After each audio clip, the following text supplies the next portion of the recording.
நம்ம தளபதி விஜய் அவர்களுடைய ஜனநாயகன் படம் வந்து பார்த்திங்கன்னா பகவந்த் கேசரியோட ரீமேக் அப்படிங்கிற ரூமர் வந்து பார்த்திங்கன்னா சோஷியல் மீடியா ஃபுல்லாக ட்ரெண்டிங்காக போயிட்டு இருந்துச்சு.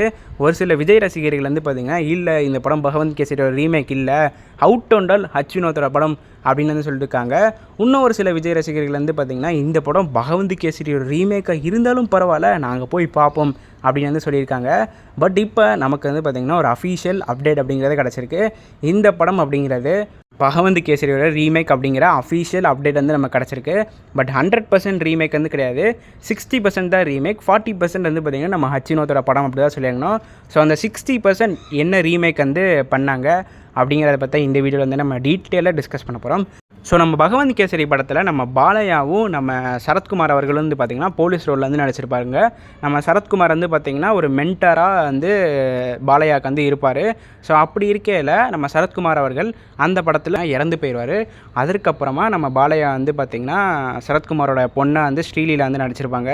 ஸ்ரீலீலா அவர்களை தத்தெடுத்து ஸோ அவங்கள வந்து பார்த்திங்கன்னா கடைசியில் இந்தியன் ஆர்மியில் ஜாயின் பண்ணுற மாதிரி வந்து காட்டியிருப்பாங்க. ஸோ இப்போ அதே கான்செப்டை நம்ம ஜனநாயகன் டீம் வந்து எடுத்துக்கிட்டு நம்ம கௌதம் வாசுதேவ் மேனன் வந்து பார்த்திங்கன்னா நம்ம விஜய் அவர்களுக்கு மென்டாராக வந்து இருப்பார். ஸோ படத்தில் வந்து பார்த்திங்கன்னா நம்ம கௌதம் வாசுதேவ் மேனன் வந்து இறந்து போயிடாரு. ஸோ அதற்கப்புறமா நம்ம கௌதம் வாசுதேவ் மேனனுடைய பொண்ணாக நடிக்கிற நம்ம மமிதா பைஜு அவர்களை நம்ம விஜய் அவர்கள் படத்தில் தத்தெடுத்து ஸோ அதற்கப்புறமா நம்ம விஜய் அவர்கள் வந்து பார்த்திங்கன்னா மமிதா பைஜுவை இந்தியன் ஆர்மியில் சேர்க்குற மாதிரி காட்ட போகிறாங்க. ஸோ இந்த போர்ஷன் மட்டும் இல்லாமல் பகவந்த் கேசரியில் நம்ம பாலையா அவர்கள் வந்து பார்த்திங்கன்னா ஒரு காலேஜ் ஸ்டேடியமில் குட் டச்சுக்கும் பேட் டச்சுக்குமான ஒரு அவேர்னஸ் வந்து கொடுத்துருப்பாரு. ஸோ அந்த போர்ஷனையும் பார்த்திங்கன்னா நம்ம ஜனநாயகன் டீம் வந்து ரீமேக் வந்து பண்ணுறாங்க. நம்ம விஜய் அவர்கள் ஒரு காலேஜ் ஸ்டேடியமில் குட் டச்சுக்கும் பேட் டச்சுக்குமான ஒரு அவேர்னஸ் வந்து கொடுக்க போகிறாரு.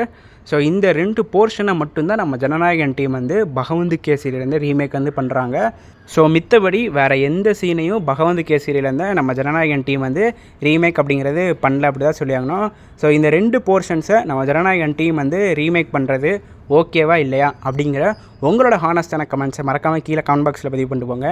இந்த வீடியோவில் தான் இந்த வீடியோ நான் இதோட முடிச்சுக்கிறேன். அடுத்த வீடியோவை சந்திக்கும் வரை நான் உங்கள் NK. நன்றி, வணக்கம்.